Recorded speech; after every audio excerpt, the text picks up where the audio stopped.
Hello everyone, welcome to my channel KV की दुनिया। आज इस वीडियो में मैं आपको केंद्रीय विद्यालय जो प्रीवियस ईयर्स एग्ज़ाम हुए थे उसके क्वेश्चंस आपको दिखाने जा रहा हूँ और साथ ही कुछ गेस क्वेश्चन भी मैं आपको दिखाऊंगा। इससे ये होगा कि आप जो तैयारी कर रहे हैं आपको एक दिशा मिल जाएगी कि आपको क्या चीज़ें पढ़नी है और क्या चीज़ें नहीं पढ़नी है, या आपकी तैयारी किस चीज़ पे ज़्यादा आपको फोकस करना है। क्योंकि कम टाइम में, जैसा कि 1 महीने का आपको टाइम मिला था, वो भी काफ़ी कम टाइम बचा हुआ है। तो इसमें सारी चीज़ें पढ़नी ज़रूरी नहीं है। आपको वो सिलेक्टेड चीज़ें पढ़नी हैं जो केवीएस पूछता है या जिस तरीके के क्वेश्चन बनते हैं, आपको उन पे फ़ोकस करना है। तो इसलिए अगर आप प्रीवियस ईयर्स के क्वेश्चन देखेंगे तो आपको एक आइडिया लगेगा, इसलिए मैंने ये वीडियो बनाई थी। जैसा कि मैंने आपसे जब ये एग्ज़ाम डेट आई थी, तभी मैंने अपनी वीडियो में कहा था कि मेरे चैनल को आप सब्सक्राइब करिए, ज़्यादा से ज़्यादा लोगों को शेयर करिए और लाइक करिए, ताकि मुझे भी मोटिवेशन मिले आपके लिए वीडियो बनाने का। और उस बात को ही पूरा करने के लिए मैं ये वीडियो बना रहा हूँ, ताकि मेरे से जो भी छोटी से भी छोटी हेल्प अगर आपकी हो सके, आपके 2 4 10 नंबर भी अगर मेरी वजह से आपको मदद मिल सके, तो वो मेरे लिए बहुत ही खुशी की बात है। चूँकि इस समय केंद्रीय विद्यालय में रहते हुए हमें भी बहुत से काम होते हैं और काफ़ी बिजी शेड्यूल चल रहा था, इस वजह से समय नहीं मिल पाया आपके लिए कोई भी कंटेंट बनाने का। पर आज से केंद्रीय विद्यालय में 10 दिन की विंटर वेकेशन का स्टार्ट हो गया है, तो जैसे ही समय मिला मैंने आपके लिए समय निकाल के वीडियो बनाया। तो चलिए आइए, ज़्यादा बातें नहीं करेंगे, अपनी वीडियो को स्टार्ट करते हैं और देखते हैं लास्ट ईयर जो क्वेश्चंस आए थे वो कैसे। तो सबसे पहले इंग्लिश के क्वेश्चन देखते हैं। फर्स्ट क्वेश्चन है, choose the word which is similar in meaning to the one given above. Accuse, accumulate दिया है। एक्यूमुलेट का पूछ रहा है कि आपको सिमिलर मीनिंग वाला वर्ड बताना है। एक्यूज़, प्रेडिक्ट, स्टोर और रिकॉर्ड। तो चूँकि इसका जो सही आंसर है वो है आंसर नंबर 3, ठीक है, स्टोर। तो एक्यूमुलेट का जो सिमिलर मीनिंग होगा वो होगा स्टोर। दूसरा वर्ड है timid. Choose the word opposite in the meaning of the given above. तो टिमिड का अपोजिट वर्ड पूछ रहा है। बोल्ड होगा, कूल होगा, रिफाइंड होगा और फॉल्स होगा, ठीक है। तो जो आपका आंसर सही है वो है पहला, बोल्ड। टिमिड का जो है अपोजिट मीनिंग होता है bold. Third one, identify the part of speech of the underline word of the following sentence. आपको पार्ट ऑफ स्पीच पूछ रहा है कि इसमें कौन सा है। Hand to hand fighting took place in Galwan valley. कह रहा है जो गलवान वैली में हैंड टू हैंड फाइटिंग हुई थी, तो इसमें जो फाइटिंग वर्ड है ये जो है सही आंसर कौन सा है। तो इसमें जो है आपका जो आंसर सही है वो नाउन, जो पहला ही आंसर है नाउन, वो आपका सही है, ठीक है ना। फाइटिंग एक नाउन वर्ड है। नेक्स्ट है, she is writing a letter. इसमें आपका आप देखेंगे, choose the option in which voice has been correctly change into passive voice. पूछ रहा है she is writing a letter. चूँकि ये क्या है, ये प्रेजेंट कंटिन्यूअस टेंस है। तो प्रेजेंट कंटिन्यूअस टेंस का जब आप चेंज करेंगे तो क्या बनेगा, प्रेजेंट परफेक्ट कंटिन्यूअस टेंस में ये चेंज होगा जब पैसिव वॉइस बनाएंगे। और जो आपका ऑब्जेक्ट होता है वो पहले सब्जेक्ट बन जाता है, और जो आपका सब्जेक्ट होता है वो ऑब्जेक्ट में चेंज होता है। वर्ड की थर्ड फॉर्म को हम यूज़ करते हैं, ठीक है, पैसिव वॉइस में। तो उस हिसाब से इसका जो सही आंसर होगा वो होगा a letter is being written by her, ठीक है ना। तो इज की जगह इज़ बीइंग यूज़ करेंगे जो आप, और थर्ड फॉर्म यूज़ करेंगे, राइट का रिटेन हो जाएगा, और जो सी था वो चेंज हो जाएगा हर में। ओके, नेक्स्ट क्वेश्चन देखते हैं हम। नेक्स्ट क्वेश्चन है, the teacher said why you are late today Sheela. इसको कह रहा है नरेशन है, इस नरेशन को जो है आपको चेंज करना है, ठीक है ना। तो ये डायरेक्ट नरेशन है और इसको इनडायरेक्ट नरेशन में चेंज करना है। तो इसका जो इनडायरेक्ट नरेशन होगा, क्योंकि ये इंट्रोगेटिव सेंटेंस है, तो इंट्रोगेटिव सेंटेंस में आस्क्ड या आस्क्ड जो है यूज़ करते हैं, ठीक है ना। तो इसमें आस्क्ड हो जाएगा। तो और जो नाउन है जो आपका नरेशन में है, तो उसको उसके अकॉर्डिंग चेंज करते हैं कि ये सेंटेंस कैसा है। तो इसका जो सही आंसर होगा, the teacher asked Sheela why she was late that day, ठीक है ना। जैसे आपको पता है कि टुडे को क्या होता है, चेंज हो जाता है दैट डे में जब इनडायरेक्ट स्पीच बनाते हैं। तो इसका ऑप्शन नंबर 3 सही है। तो अभी तक आपने देखा कि इसमें जो क्वेश्चन थे वो आपको कहीं ना कहीं वॉइस से पूछे जा रहे हैं, नरेशन से पूछे जा रहे हैं, ठीक है ना, और पार्ट्स ऑफ स्पीच से क्वेश्चन इंग्लिश के अंदर पूछे जा रहे हैं। तो आपको इन चीज़ों पे फोकस करना है। नेक्स्ट क्वेश्चन देखते हैं। Choose the option in which the jumbled word given below has been formed into a meaningful and grammatically correct sentence. इसमें आपको जम्बल्ड वर्ड दिए गए हैं, इनका यूज़ करके आपको सेंटेंस बनाना है। तो इसका सही आंसर होगा ऑप्शन नंबर 2 जो है। इसमें डी वाला सबसे पहले आएगा। Before I can help you I must know all the facts. ठीक है, ये सेंटेंस बनेगा। नेक्स्ट है identify the parts of sentence given below that has an error. ठीक है, तो पंचुएशन आपको पूछा जाता है, पंचुएशन आ गया। ठीक है, जम्बल्ड वर्ड वाले आ गए। अब आपसे पूछा जा रहा है कि इसमें एरर आपको फाइंड करना है। हैज़ आइदर ऑफ यू सा माई बुक्स। तो इसमें जो है, जो एरर है, एरर जो है वो जो सेकंड बी वाला जो आपका है आइदर ऑफ, वो क्या है, उसमें एरर है। ठीक है ना। नेक्स्ट क्वेश्चन है fill in the blanks in the sentence given below by choosing the correct option out of those that follow. इसमें कह रहा है at the time the phone rang C. C के साथ कौन सा फॉर्म यूज़ होगा? तो जो इसमें आपका करेक्ट आंसर होगा, ये आप देख सकते हैं कि had been laid the table. At the time the phone rang she had been laid the table. तो ऑप्शन नंबर 4 जो है आपका सही है, आप देख सकते हैं। उसके बाद नेक्स्ट है question number 9 fill in the blanks the sentence given below by choosing the correct option out of those that follow. कोविड-19 has again broken out in China. तो इसमें ऑप्शन नंबर 1 जो है सही है। तो आप देख रहे हैं कि यहाँ पे आपको सेंटेंस फॉर्मिंग भी आपको पढ़ना है। ठीक है ना, तीनों sentence, present tense, past and future tense के बारे में आपको पढ़ना है। नेक्स्ट है fill in the blanks in the sentence given below by choosing the correct option out of those that follow. I promise to. I promise to के बाद कौन सा फॉर्म लगेगा? तो I promise to call up you when I visit Delhi. ठीक है, तो इसमें भी ऑप्शन नंबर 1 ही जो है सही है। तो इस तरीके से आप यहाँ पे देख सकते हैं कि जो क्वेश्चंस हैं और इनके आंसर्स मैंने आपको बताए, आप यहाँ पे इस चीज़ से आपको एक आइडिया लग गया कि आपको क्या क्या पढ़ना है। तो मैंने आपको पहले ही बताया, जैसे इसमें पार्ट्स ऑफ स्पीच पूछा गया, नरेशन पूछा गया, वॉइस पूछी गई है, सेंटेंस पूछा गया है, जम्बल्ड वर्ड दिए गए हैं, उनसे सेंटेंस फॉर्मिंग पूछा गया है और एरर फाइंड करना है। तो इससे इस तरीके से आपको इतनी चीज़ें पता चल गई कि आपको एक्चुअली ग्रामर पोर्शन में कैसे क्वेश्चन लास्ट ईयर पूछे गए हैं और किस तरीके के क्वेश्चन पूछे जा सकते हैं और क्या आपको पढ़ना है। उसी तरीके से अब हम आगे देखेंगे। यहाँ पे एक गद्यांश दिया गया है, गद्यांश को पढ़ के और यहाँ पे क्या है, उसका उत्तर देना है। तो ये गद्यांश आपको इस साल भी एग्ज़ाम में आपको देखने को मिलेंगे। गद्यांश दिया जाएगा और उससे आपको क्वेश्चन पूछा जाएगा। गद्यांश है, स्त्रियों की समस्या बहुत सी है और गंभीर है, लेकिन उनमें से एक भी ऐसी नहीं है जो जादू भरे शब्द शिक्षा से हल ना की जा सकती हो। पहले अपनी स्त्रियों को शिक्षा दो, उन्हें उनकी स्थिति पर छोड़ दो, तब वे तुम्हें बताएंगी कि उनके लिए क्या सुधार आवश्यक है। हमें नारियों की उस स्थिति में पहुंचा देना चाहिए जहां वे अपनी समस्या को अपने ढंग से सुलझा सकें। पूछ रहा है गद्यांश में किन की समस्याओं का उल्लेख किया गया है? तो उसमें बेझिझक आपका आंसर नंबर 3 सही है, स्त्रियों की। दूसरा है क्वेश्चन, शिक्षा को जादू भरा क्यों कहा गया है? उसमें जो ऑप्शन नंबर 4 समझ है, क्योंकि शिक्षा समस्याओं को सुलझा सकती है। क्वेश्चन इसी तरह क्वेश्चन नंबर 3 है, गद्यांश के अनुसार स्त्रियों की इतनी सामर्थ्य है कि वे, इसके लिए ऑप्शन नंबर 1 सही है, अपनी समस्याएं स्वयं सुलझा सकती हैं।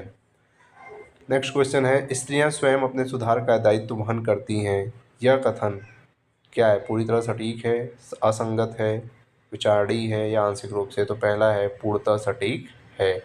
अगला क्वेश्चन है, शिक्षा से बनने वाला विशेषण शब्द है। तो शिक्षा से बनने वाला विशेषण शब्द होगा शिक्षित। ऑप्शन नंबर 2 सही होगा। ठीक है, तो इस तरीके से आप देखते हैं, आपको एक पैराग्राफ दिया जाएगा, गद्यांश दिया जाएगा और उसके बेसिस पे आपको 5 क्वेश्चन दिए जाएंगे। तो ये 5 नंबर अगर आप ध्यान से थोड़ा भी पढ़ के आंसर करना चाहेंगे तो ईजी है और आप इजीली नंबर यहाँ से बना सकते हैं।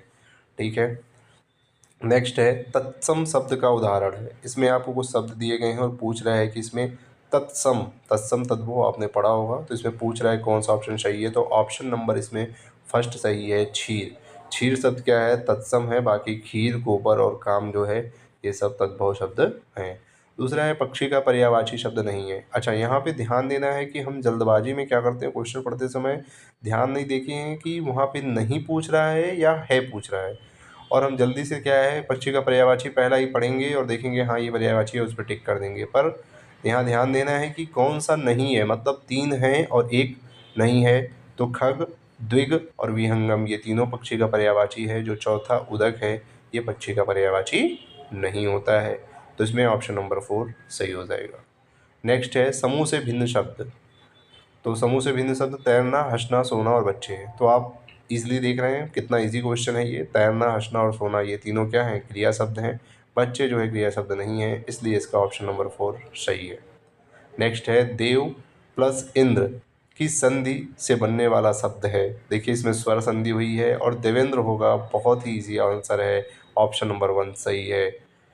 नेक्स्ट, मोहन ने सोहन को गुब्बारे दिए। वाक्य में रेखांकित अंश में कारक है, इसमें पूछ रहा है कौन सा कारक है। कर्ता ने कर्म को, तो कर्म को तो पहला ऑप्शन क्या है, सही है। कर्म जो है आपका आंसर नंबर 1 सही आंसर है। तो इस तरीके से आप देख सकते हैं कि आपसे संधि पूछी जा रही है, समूह से भिन्न शब्द पूछा जा रहा है, तत्सम तद्भव पर्यायवाची शब्द और कारक पूछे जा रहे हैं। तो अब आप हिंदी में इन चीज़ों को अच्छे से पढ़ना स्टार्ट कर दें, क्योंकि क्वेश्चन जो है लास्ट ईयर भी यहीं से आए थे और अभी भी क्वेश्चन यहीं से आएंगे।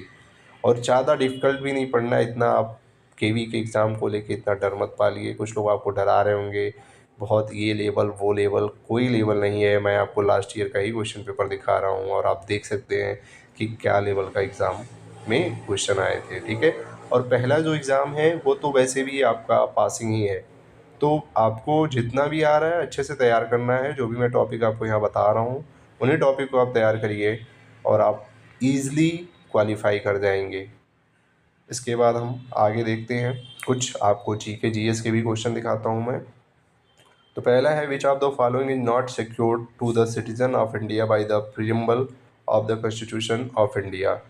तो ये पॉलिटी का क्वेश्चन है और आप इसको देख सकते हैं। हिंदी में है, भारत के संविधान की प्रस्तावना द्वारा भारत के नागरिकों को निम्नलिखित में से क्या सुनिश्चित नहीं कराया गया है। राजनैतिक न्याय, आस्था की स्वतंत्रता, आय की समानता, व्यक्ति की गरिमा। तो राजनीतिक न्याय, आस्था की स्वतंत्रता और व्यक्ति की गरिमा ये तो हमारे प्रस्तावना में सुनिश्चित किया गया है। जो नहीं सुनिश्चित किया गया है वो आय की समानता। तो ऑप्शन नंबर 3 जो है यही सही है। नेक्स्ट क्वेश्चन है which of the following Indus valley civilisation site is not in India. ठीक है, कह रहा है सिंधु घाटी सभ्यता में कौन सा स्थल भारत में नहीं है। कालीबंगा, राखीगढ़ी, लोथल और मोहनजोदाड़ो। तो इसमें जो सही आंसर है वो मोहनजोदाड़ो है, क्योंकि ये साइट प्रेजेंटली पाकिस्तान में प्रेजेंट है, ये इंडिया में नहीं है। बाकी लोथल, राखीगढ़ी और कालीबंगा इंडिया में ही उपस्थित है। तो ऑप्शन नंबर 4 सही हो गया। ये आपकी एंशियंट हिस्ट्री से क्वेश्चन पूछे गए हैं। पहला पॉलिटी का क्वेश्चन था, उसके बाद दूसरा एंशियंट हिस्ट्री से। थर्ड क्वेश्चन है वर्ष 2001 में स्थापित वर्ल्ड सोशल फोरम क्या है। ठीक है, what is the world social forum founded in 2001। पहला है समाजवादी संविधानों वाले देशों का एक नेटवर्क। दूसरा, नौ उदार वैश्वीकरण का विरोध करने वाला एक वैश्विक सिविल सोसाइटी प्लेटफॉर्म। तीसरा है मानवीय कार्यों के प्रति समर्पित वैज्ञानिकों की वार्षिक बैठक। चौथा है आतंकवाद का मुकाबला करने वाली अंतर्राष्ट्रीय समिति। तो जो ये वर्ल्ड सोशल फोरम है ये नौ उदार वैश्वीकरण का विरोध करने वाला एक वैश्विक civil society platform. Option number 2 इसमें क्या है, सही है। नेक्स्ट क्वेश्चन है कि रेयान के स्रोत कौन से हैं। Which of the following is a source of rayon. पहला है कोल, वाटर एंड एयर। दूसरा है पॉलिस्टर एंड कॉटन। तीसरा वुड पल्प और चौथा है पीईटी, पॉलीथिलीन टेराथिलीन। ठीक है ना। तो इसमें जो है आपका पॉलीएथिलीन और टेरिफेथालेट। तो इसमें जो आपका सही ऑप्शन है वो ऑप्शन नंबर 4 है। रेयान के स्रोत कौन से हैं, तो पीईटी जो है वही आपका रेयान का स्रोत है। ठीक है ना। नेक्स्ट है कि which of the following solution help to in identify the presence of starch. ठीक है, carbohydrate in a food item. तो किसी खाद्य वस्तु में स्टार्च की उपस्थिति की पहचान करने में कौन सा विलयन सहायता करता है। तो इसमें जो पहला ऑप्शन है तनु आयोडीन विलयन, यही ऑप्शन आपका क्या है, सही है। नेक्स्ट है आपको मैच कराना है। यहाँ पे कुछ विटामिन दिए गए हैं और उन विटामिनों के साथ कुछ जो है बीमारियाँ दी गई हैं, ठीक है। Vitamin B1, vitamin D, iodine, calcium. इधर है हड्डियों एवं दांत का क्षय, बेरी-बेरी, रिकेट्स और गलगट, ठीक है ना। तो इसमें क्या है, विटामिन B1 आपने बेरी-बेरी सुना होगा, तो विटामिन B1 तो ए का क्या हो जाएगा, ए का जो है वो सेकंड हो जाएगा, ठीक है ना। ए का आपका क्या हो जाएगा, सेकंड। विटामिन डी हड्डी और दांत है, विटामिन डी रिकेट्स, ठीक है ना, सूखा रोग जिसे बोलते हैं, तो हो जाएगा बी का थर्ड। आयोडीन की कमी से तो गलगंड हो जाएगा, और कैल्शियम की कमी से हड्डी और दांत का क्षय, तो ऑप्शन नंबर 2 इसमें क्या है, सही है। नेक्स्ट है, which two countries stood first and second in the International Boxing Association Youth Men's and Women's World Boxing Championship held at La Nucia, Spain in November 22? ठीक है ना, कह रहा ला न्यूशिया स्पेन में आयोजित इंटरनेशनल बॉक्सिंग एसोसिएशन में कौन से चैंपियन तो पहले और दूसरे स्थान पर रहे थे। तो इसमें ऑप्शन नंबर 3 सही है, उज्बेकिस्तान और भारत। उज्बेकिस्तान फर्स्ट पोजीशन और भारत सेकंड पोजीशन। तो इसमें आप देख रहे हैं कि ये 2023 में जो है आपके एग्ज़ाम फरवरी में उस बार भी आयोजित हुआ था, और जो आपका करंट अफेयर के क्वेश्चन पूछे गए हैं वो 2021 और 2022 के करंट अफेयर पूछे गए हैं। इसका मतलब इस बार भी आपको 2025 में एग्ज़ाम कंडक्ट हो रहा है, तो 2023 और 2024 के आपके करंट अफेयर आपको पढ़ने हैं, ठीक है ना।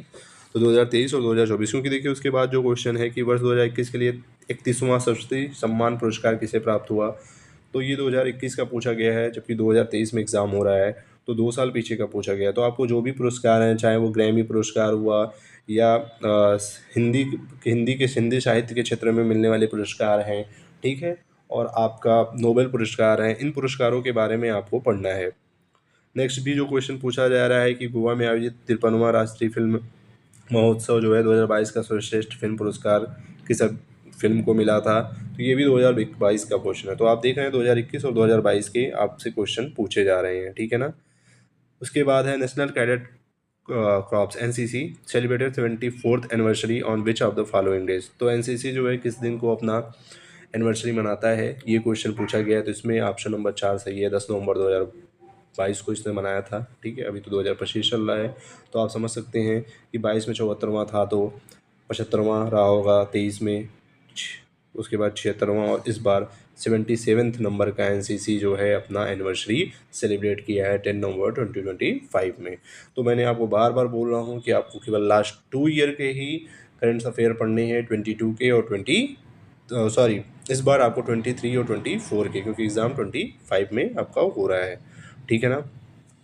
लास्ट ईयर के क्वेश्चंस देखने क्यों इंपॉर्टेंट हो जाते हैं कि लास्ट ईयर के क्वेश्चन पेपर आपको देखने से आपको एक आइडिया लगता है कि मुझे एक्चुअली क्या पढ़ना है, क्योंकि मैं आप बार बार बोल रहा हूँ शॉर्ट टाइम में आप सब कुछ नहीं पढ़ सकते, और जो सब कुछ पढ़ने के पीछे भागेगा वो फिर वही है, लास्ट टाइम में कन्फ्यूज़न होगी और पेपर्स अच्छा नहीं होता है। कुछ लोग बहुत पढ़ाई करते हैं और पेपर क्लियर नहीं होता, उसका मेन रीज़न यही है कि वो पढ़ तो बहुत कुछ लेते हैं, पर वही है लास्ट मोमेंट पे आप अपने पास स्टोर कितना कर पाते हैं वो ज़्यादा इंपॉर्टेंट है। इसलिए आप जितना भी पढ़िए ठोस पढ़िए, आप कम पढ़िए पर आप एग्जैक्ट वो पढ़िए जो एग्ज़ाम में आने वाला है, और उसके लिए आपको लास्ट ईयर के क्वेश्चन पेपर देखना बहुत ही ज़रूरी है। मैंने खुद सेल्फ स्टडी करके केवीएस को फर्स्ट अटेम्प्ट में ही क्लियर किया है, और मेरी भी स्ट्रेटजी यही थी कि मैंने उसके प्रीवियस एग्ज़ाम पैटर्न को देखा, उसको फॉलो किया, उसके क्वेश्चन के पैटर्न को फॉलो किया, वो कैसे क्वेश्चन पूछ रहे हैं, और मैंने उन्हीं चीज़ों को पढ़ा। क्योंकि हमारे टाइम में भी, मैं बार बार आपको बोल रहा हूँ, 2022 में जो वैकेंसी आई थी उसमें भी सेम ओनली 1.5 मंथ का टाइम मिला था, और एग्ज़ाम कंडक्ट हो गए थे हमारे। तो मतलब ये फॉर्म निकलने से लेके मैं 1.5 मंथ बता रहा हूँ, वरना एग्ज़ाम के लिए हमें भी 1 मंथ का टाइम मिला। तो आपके साथ भी ऐसा है तो डरना नहीं है, आप क्वेश्चन का पैटर्न देख रहे हैं, चीज़ें कहाँ से पूछी जा रही है देख रहे हैं, मैं आपकी पूरी हेल्प करूँगा। ये तो बस एक स्टार्टिंग वीडियो है, अभी मैं और भी वीडियो आपके लिए ऐसे लेके आऊँगा जिसमें आपको चीज़ों को मैं हर एक पॉइंट को टच करूँगा कि आपको क्या पढ़ना है, कितना पढ़ना है, कितना नहीं पढ़ना है, ताकि आपकी थोड़े समय में मैं बेस्ट हेल्प कर सकूँ, आपकी स्ट्रेटजी तैयार हो सके, आप एग्ज़ाम में अच्छा कर सकें, और आप भी संगठन को ज्वाइन करें। संगठन में वास्तव में अभी भी टीचर्स की कमी है, तो आप लोग के आने से ही संगठन मजबूत होगा। बाकी अगर वीडियो आपको सही लग रही है, आपको अच्छी लग रही है, तो जो भी आपके फ्रेंड्स या आपके जानने वाले तैयारी में लगे हों उनको भी शेयर करिए कि उनकी भी हेल्प हो सके, और वीडियो को लाइक ज़रूर कर दें, क्योंकि आपके लिए इतना मेहनत किया जा रहा है, तो आपका भी फ़र्ज़ बनता है कि वीडियो को लाइक करें। सब्सक्राइब नहीं किया है तो चैनल को सब्सक्राइब करें, ताकि और भी मोटिवेशन मिले ऐसी और वीडियो बनाने के लिए। चलिए नेक्स्ट क्वेश्चन को देखते हैं। अब मैं थोड़ा सा कंप्यूटर के क्वेश्चन की बात करूँगा, क्योंकि हमने इंग्लिश देख लिया जो लास्ट ईयर पूछा गया था। ये मैं जो आपको क्वेश्चन पेपर दिखा बता रहा हूँ, ये मैं आपको एग्जैक्ट बता दूँ, ये 21 फ़रवरी को जो फर्स्ट शिफ्ट का एग्ज़ाम हुआ था, ये उसके अंदर आए हुए क्वेश्चंस हैं। तो इसमें मैंने आपको हिंदी दिखा दिए, हिंदी के क्वेश्चंस, और इंग्लिश के क्वेश्चन आपको दिखाया गया, ठीक है। अब मैं आपको यहाँ पे करंट अफेयर के और जीएस के भी क्वेश्चन दिखा दिए। अब थोड़ा कंप्यूटर में यहाँ देखते हैं कि क्या पूछा गया। तो पहला क्वेश्चन था कि निम्नलिखित में से किस वीडियो टेलीकॉन्फ्रेंसिंग सॉफ्टवेयर का आमतौर पर विंडोज सिस्टम में प्रयोग किया जाता है और वो माइक्रोसॉफ्ट के स्वामित्व वाला है। तो इसमें Meet, Webex, go to meeting और स्काइप, 4 ऑप्शन है। तो इसमें जो स्काइप है इसका यूज़ किया जाता है। आंसर नंबर 4 आपका सही है। नेक्स्ट है, what is the default web browser used with है माइक्रोसॉफ्ट विंडो 10 मशीन। एक माइक्रोसॉफ्ट विंडोज़ 10 मशीन के साथ प्रयुक्त डिफ़ॉल्ट वेब ब्राउज़र कौन सा है? Edge, Mosaic, Opera, Safari. तो इसमें जो सही है वो एज है, ठीक है, पहला ऑप्शन सही है। नेक्स्ट है, explain the term of EPROM. EPROM का जो है फुल फॉर्म आपसे पूछा जा रहा है, तो इसका ऑप्शन नंबर 2 सही है, erasable programmable read only memory, ठीक है। तो वो आपको पता ही है, कंप्यूटर में आपको फुल फॉर्म थोड़े याद करने पड़ते हैं, रोम का, रैम का, आईपी रोम का, ठीक है। इन सब चीज़ों को आप देख लेंगे, ज़्यादा डीप नहीं जाना है आपको। कंप्यूटर में भी आपको अगर बेसिक नॉलेज है आपके कंप्यूटर की, तो आपकी चीज़ें काम हो जाएंगी। नेक्स्ट क्वेश्चन है कि which of the following files format is not supported in window media player. Window media player में पूछ रहा है कौन सा फाइल सपोर्ट नहीं करता है, तो डॉट पीडीएफ, क्योंकि आपको पता है डॉट पीडीएफ आपका वो मीडिया प्लेयर नहीं है, ठीक है ना। तो इसमें ऑप्शन नंबर 2 आपका सही हो जाएगा। नेक्स्ट क्वेश्चन है, which of the following features is present in M S PowerPoint but is not include in M S Word. कह रहा है वो कौन सा फीचर्स है जो एम एस वर्ड में तो नहीं है पर एम एस पावर पॉइंट में उपस्थित होता है। ट्रांजिशन, टेबल्स, जूम और फॉर्मेटिंग। तो पहला जो ऑप्शन है, ऑप्शन नंबर 1, वो सही है। एम एस पावर पॉइंट में ये फीचर उपस्थित होता है, जबकि एम एस वर्ड में ट्रांजिशन नहीं उपस्थित होता है। फिर यहाँ पे कुछ और भी हिंदी के क्वेश्चंस हैं। पहला क्वेश्चन है इसमें कि वर्ण और उच्चारण स्थान की दृष्टि से निम्नलिखित में से असंगत युग्म है। इसमें आपको कौन सा वर्ण कहाँ से उच्चारित किया जाता है? कंठ, तालु, मूर्धा, दंत, ओष्ठ, ठीक है। तो इस तरीके से आपसे पहला ऑप्शन पूछा है, हा कंठ से, स तालु से, ऊ मूर्धन्य से और श ओष्ठ से। तो इसमें से पूछ रहा है कि कौन सा विकल्प इसमें जो है आपका वो असंगत युग्म है। तो इसमें क्वेश्चन नंबर जो 4 है, स ओष्ठ से, ये वाला क्या है? असंगत है। तो ऑप्शन नंबर 4 इसमें राइट हो जाएगा। नेक्स्ट है, निम्नलिखित में संज्ञा की दृष्टि से असंगत युग्म। अब यहाँ पे संज्ञा के प्रकार दिया गया है, जातिवाचक संज्ञा, भाववाचक संज्ञा, व्यक्तिवाचक। तो इसमें कुछ ऑप्शन दिए गए हैं। इसमें ऑप्शन नंबर 4 जो है, शीतलता, वो जातिवाचक नहीं बल्कि भाववाचक है। शीतलता को हम फील कर सकते हैं, ना कि वो कोई कम्युनिटी है। जातिवाचक संज्ञा नहीं है, तो ये शीतलता जो है ऑप्शन यहाँ पे राइट हो जाएगा। नेक्स्ट क्वेश्चन है, वह छात्र कक्षा में प्रथम आया है, वाक्य में रेखांकित शब्द है। कह रहा है जो रेखांकित छात्र है वे गुणवाचक विशेषण है, परिमाणवाचक, सार्वनामिक या संख्या। तो पता है ये नाम है तो सार्वनामिक हो गया। ऑप्शन नंबर 3 सही है। नेक्स्ट क्वेश्चन देखते हैं, निम्नलिखित में जो वचन की दृष्टि से असंगत है। यहाँ पे क्या है, एक वचन को बहुवचन, ये सब बचपन से पढ़ाया जा रहा है और अभी आपके बहुत काम आने वाला है कि कौन सा वर्ड का उच्चारण कहाँ से होता है। संज्ञा, विशेषण, क्रिया, क्रिया विशेषण, ठीक है। ये कुछ चीज़ें जो है आपको अच्छे से पढ़नी है, उसके प्रकार को भी पढ़ना है। वचन, सर्दी सर्दियाँ, बहन बहनें, गुब्बारा गुब्बारे और झाड़ियाँ झाड़ियों। तो इसमें जो है झाड़ियाँ का झाड़ियों नहीं होता है। ये ऑप्शन आपका क्या हो जाएगा? सही है, मतलब गलत आंसर है, इसलिए ये क्या हो जाएगा? सही हो जाएगा। लिखना निम्नलिखित में से संख्या की दृष्टि से असंगत युग्म है। यहाँ पे संख्याएं दी गई हैं, उनका हिंदी में नाम लिखा गया है। पूछ रहा है कि कौन सा जो है क्या है? गलत है। जिसमें आंसर नंबर 1 ही गलत है, ठीक है ना। असंगत युग्म में क्या है? 65। 65 मतलब होता है बेटा 65, ना कि 56। तो ये वाला चीज़ें क्या है? गलत हैं। तो ये आंसर आपका सही हो जाएगा। नेक्स्ट है, सर्व के सब में संयुक्त व्यंजन ज्ञ वर्णों के योग से बना है। तो आपको पता है कुछ संयुक्त व्यंजन है, जैसे ज्ञ हो गया, त्र हो गया, ठीक है, और छत्र हो गया, तो वो त और र से बनता है, ठीक है। ज और ञ से बनता है, तो ऐसे ज और ञ से बनता है। अभी मैंने ऑप्शन बता ही दिया आपको, तो फिर ज और ञ ऑप्शन नंबर 3 क्या है? सही हो गया ज्ञ के लिए। फिर है, निम्नलिखित की पर्यायवाची शब्द के असंगत युग्म है। भौरा, पवन, पत्नी, पक्षी। यहाँ 4 जो है आपको विकल्प दिए गए हैं, उनकी पर्यायवाची दिया गया है और पूछ रहा है कि कौन सा इसमें सही नहीं है। तो ऑप्शन नंबर 3 हो जाएगा, पत्नी, दारा, कामिनी और कांता। इसमें दारा पत्नी के लिए नहीं यूज होता है, तो ये पर्यायवाची क्या है? गलत है, ठीक है। तो ये ऑप्शन नंबर 3 आपका क्या हो जाएगा? सही हो जाएगा। नेक्स्ट है, विलोम शब्दों की दृष्टि से निम्नलिखित में से असंगत युग्म है। इसमें आपको असंगत युग्म, ताप का शीत, दुर्लभ का सुलभ, पारंपरिक शासकीय, तोड़ना जोड़ना, यहाँ पे आपको जो है विलोम शब्द दिए गए हैं उसमें से एक युग्म सही नहीं है, तो पारंपरिक का शासकीय ये जो है ऑप्शन आपका क्या है, सही नहीं है। नेक्स्ट है सर्वनाम की दृष्टि से निम्नलिखित में असंगत युग्म है। तो सर्वनाम, सर्वनाम की मैंने बताया कि आपको संज्ञा, संज्ञा के प्रकार, सर्वनाम, सर्वनाम के प्रकार, विशेषण, विशेषण के प्रकार, क्रिया और क्रिया विशेषण और संबंध कारक। ठीक है, ये सब चीज़ें आपको अच्छे से तैयार करनी है हिंदी के अंदर, तो आपके अच्छे खासे क्वेश्चन यहाँ से बनेंगे। तो इसमें है पुरुषवाचक, संबंधवाचक, निश्चयवाचक और निश्चयवाचक।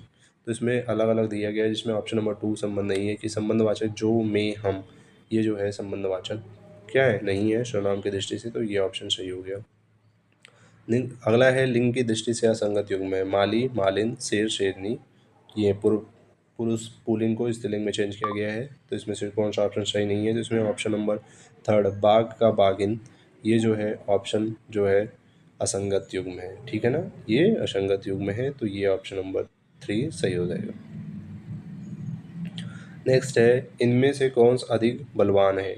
वाक्य में रेखांकित शब्द है, कौन सा अधिक बलवान है ये पूछा जा रहा है। तो इसमें जो अधिक शब्द है इसमें कौन सा विशेषण है, ये विशेषण का प्रकार आ गया, तो ये क्या है, परिमाणवाचक विशेषण है अधिक शब्द। नेक्स्ट है कारक चिन्हों की पहचान की दृष्टि से निम्नलिखित में से असंगत वाक्य है। इसमें पूछ रहा है असंगत वाक्य कर्ता कारक, फिर कारक, कर्ता कारक, संप्रदान कारक, अधिकरण कारक और करण कारक।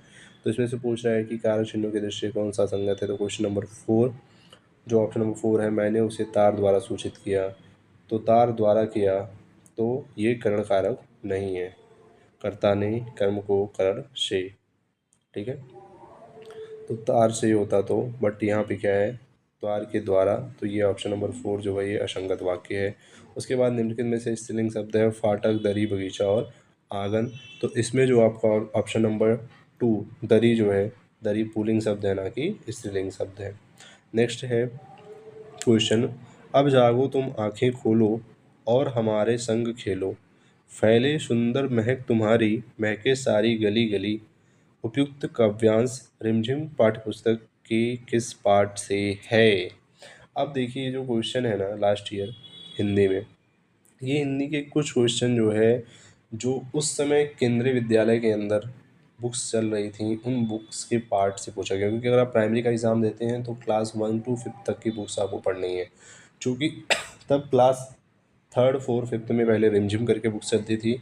लास्ट ईयर क्लास 3rd की बुक्स चेंज हुई हैं और इस ईयर 4th और 5th का चेंज हुआ, इस सेशन में जो 2025-26 वाला सेशन है उसमें चेंज हुआ। ठीक है ना, तो उस समय पहले रिमझिम चलती थी, अभी बुक्स चेंज हो गई है, तो इसीलिए मैंने अपने ही चैनल पे आपको कि प्रेजेंटली कौन सी बुक्स, कभी कभी बुक्स का नाम भी पूछ देता है कि क्लास 3rd में हिंदी की बुक्स का क्या नाम है, क्लास 5th में खेल योगा बुक्स जो है उसमें क्या है, या बांसुरी किस चीज़ से, किस सब्जेक्ट से रिलेटेड बुक्स है, तो इसलिए मैंने बुक्स के बारे में एक वीडियो अलग से बना रखी है, उसमें मैंने बताया है।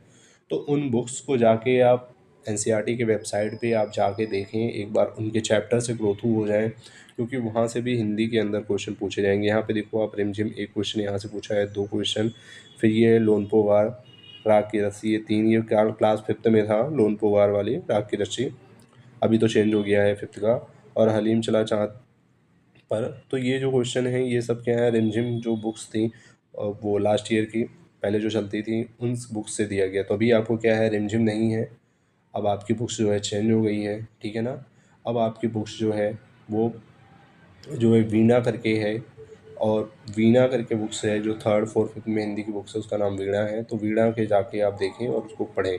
इसके लिए आपको कहीं नहीं जाना है, एनसीईआरटी की वेबसाइट पे आप जाके देख सकते हैं चीज़ों को। नेक्स्ट है मुहावरे और उसके अर्थ की दृष्टि से निम्नलिखित में से कौन सा असंगत है। तो इसमें जो है कुछ मुहावरे दिए गए हैं और उनके अर्थ दिए गए हैं, इसमें पूछ रहा है कौन सा असंगत है। तो दिया तले अंधेरा, इसका अर्थ है दीपक के पास में अंधेरा होता है, ये गलत है, तो यही ऑप्शन आपका 4 सही है क्योंकि असंगत पूछा गया है।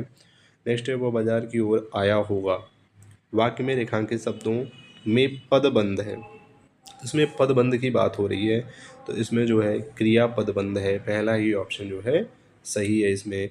और है नेक्स्ट, वे सब समझते हैं कि मैं 9 साल का हूँ इसलिए मैं बुद्धू हूँ सॉरी, पर मैं बुद्धू नहीं हूँ, स्वतंत्रता की ओर पाठ के आधार पर। फिर देखिए स्वतंत्रता की ओर पाठ, तो अभी आप देख रहे हैं कि यहाँ पे 1 2 3 4 क्वेश्चन थे जो कि लास्ट ईयर की बुक से, और ये 5th क्वेश्चन है जो लास्ट ईयर की बुक से पूछा गया है। तो 5 क्वेश्चन, ठीक है, सीधे सीधे हिंदी की क्लास 4th 5th की बुक से पूछी गई है। इसीलिए मैं आपको अपने चैनल में वीडियो बना के रख रखा है कि बुक्स के बारे में जानिए, क्योंकि अभी क्या है 5th बुक्स चलती हैं, ठीक है ना, सॉरी 6 बुक्स चल रही हैं।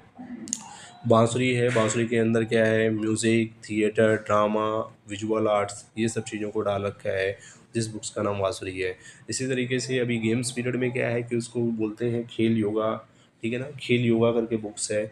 उसके अंदर आपका फिजिकल एजुकेशन एंड खेल योगा, उसमें उसकी एक बुक है। उसके अंदर क्या है, क्योंकि अभी आप जब देखेंगे जो अभी सिलेबस केवीएस ने रिलीज किया है जो आपके टीयर 2 एग्ज़ाम के लिए, उसके अंदर इनके भी सिलेबस को डाला है आपको पढ़ने के लिए, खेल योगा और बांसुरी के। तो खेल योगा बांसुरी क्लास 3rd 4th 5th में ये बुक्स चलती है, और इस बुक्स के अंदर जो चीज़ें दी गई हैं उसको आप जाके पढ़िए। और इसी तरह हिंदी के भी जो हैं क्लास 1 2 में जो हिंदी की बुक है उसको सारंगी बोलते हैं, वहीं 3rd 4th 5th में उसको बीड़ा बोलते हैं। तो ये सारी चीज़ें मैंने वीडियो के थ्रू आपको बता रखा है, तो आप जाके पढ़ें। शायद ये मेरी वीडियो से आपको काफ़ी हेल्प मिली होगी ये समझने में कि आपको क्या पढ़ना है और क्या नहीं पढ़ना है, चीज़ों को कहाँ से पढ़ना है, क्या छोड़, क्या उतना इम्पोर्टेंट नहीं है, क्या ज़्यादा इम्पोर्टेंट है।